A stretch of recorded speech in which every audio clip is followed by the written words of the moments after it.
মধ্যপ্রাচ্যে যুদ্ধের আবহ, এরই মধ্যে ভারতের মাস্টার স্ট্রোক, ইউএই দেবে 3 কোটি ব্যারেল তেল। মধ্যপ্রাচ্যে বাড়ছে যুদ্ধের উত্তেজনা, ইরানকে ঘিরে তৈরি হয়েছে নতুন আশঙ্কা। আর ঠিক এই সময়েই বড় পদক্ষেপ নিল ভারত। সংযুক্ত আরব আমিরশাহী অর্থাৎ ইউনাইটেড আরব এমিরেতের সঙ্গে গুরুত্বপূর্ণ তেল চুক্তিতে সম্মতি দিল ভারত। প্রায় 3 কোটি ব্যারেল তেল মজুত রাখার পরিকল্পনায় দুই দেশের মধ্যে আলোচনায় চূড়ান্ত হয়েছে।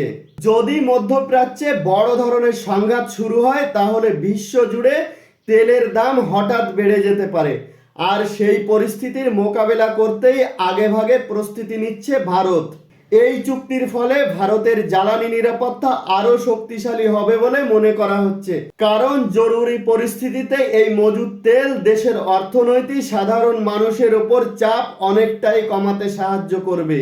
বর্তমানে ভারত বিশ্বের অন্যতম বৃহৎ তেল আমদানিকারক দেশ, তাই আন্তর্জাতিক অস্থিরতার সময় তেলের যোগান নিশ্চিত রাখা সরকারের কাছে অত্যন্ত গুরুত্বপূর্ণ। এটি একটি শুধু তেল চুক্তি নয়, বরং ভবিষ্যতের সংকট মোকাবেলায় ভারতের কৌশলগত প্রস্তুতি।